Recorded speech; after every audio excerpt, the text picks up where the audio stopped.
Welcome back. While we're still talking about just the concepts behind GUI programming, we're going to talk about the terms in jargon. This will just make it a lot easier for us to talk about these things as we continue going through the course, because I will say some words that are kind of unique to GUI development that I want you to understand as soon as I say them. So going through this, we're going to have windows and frames, and these are going to be the things that contain your application, or a frame is an example of something that contains a smaller portion of your application. So the window itself might be considered a frame in some toolkits. And then other things you would have being frames here would potentially be like the sidebar could be a frame of some kind, or the middle section that is the content here. We also have a title bar, which is going to be the thing up top. It usually contains controls to kind of close the window or change its size. And then it can optionally include a title.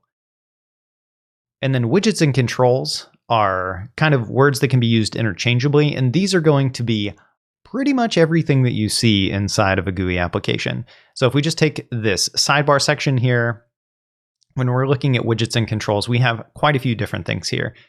Widgets can mean both, right? So it can be this input that we have here, and it could be the label underneath. Those are both separate widgets. And as we get into tkinter, you're going to find that this would be an entry and a label as two different types of widgets.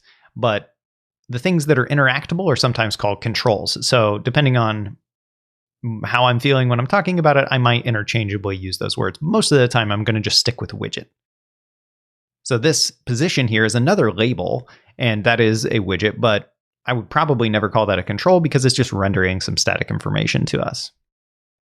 Other terms that we might need to know are going to be the event loop, which we already talked about. This is going to be the thing that is running constantly, waiting for us to do something.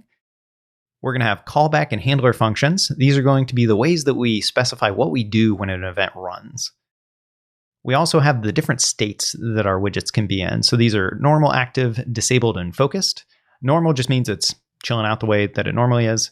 Active would be, say, for a button. When you click it, it becomes active for a brief second.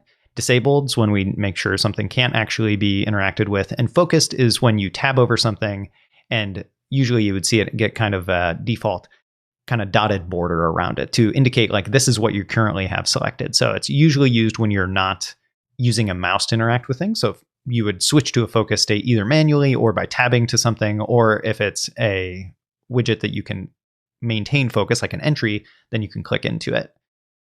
And then binding and unbinding are two things that we're going to eventually talk about. And this is how you can tie handler functions to given events for a given widget or families of widgets and etc. So these are just some terms that we don't always use outside of GUI development that I thought it would be good for everybody to know.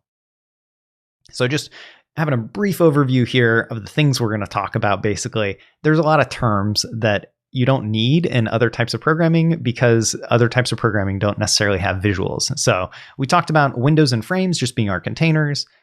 We have the title bar of our window is going to be something. And then widgets, controls are going to be things that we use interchangeably to just mean the elements that we're adding within our application. In addition to that, we have sort of the conceptual things like the event loop, callback, bindings, and the states of our widgets that we're also going to be using. As we continue going through this course, I'm going to use these more and more, and these words are going to just become very common to you and second nature for you to understand exactly what I'm saying when I'm talking about them. But this gives us the tools to actually talk about the applications while we build them.